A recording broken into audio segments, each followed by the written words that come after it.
Dzidzira zvirevo neSarura Kids.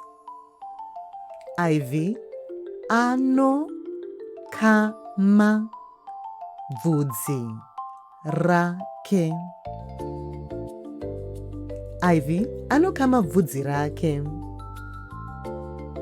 Vana vanodya chikafu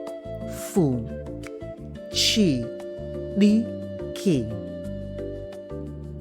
Vana vanodya chikafu chidiki.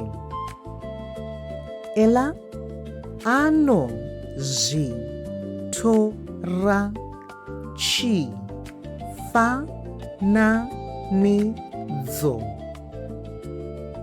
Ela anozvitora chifananidzo. Sekuru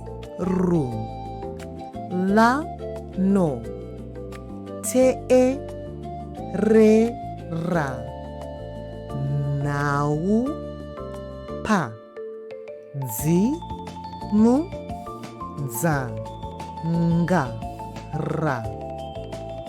Sekuru vanoteerera nhau padzimudzangara.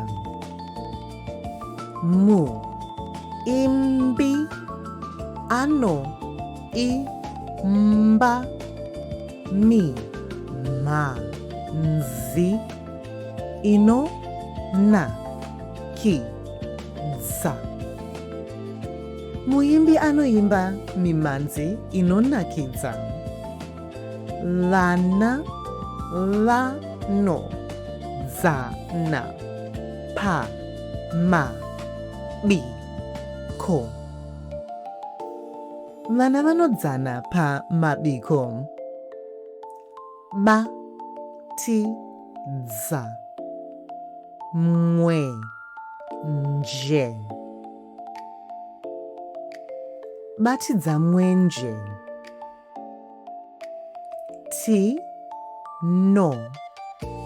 Tinotsvaga ruzivo paInternet. Tinotsvaga ruzivo paInternet.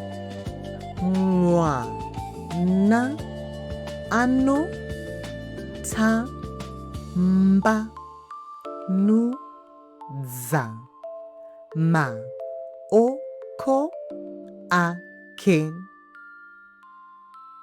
Mwana anotambanudza maoko ake. Isaac anoposita tsamba. Isaac anoposita tsamba. Don't forget to like and subscribe to Sarura Kids on YouTube today, where you can find tons more Shona language learning sentences, as well as resources on the Shona language and Zimbabwe. See you there.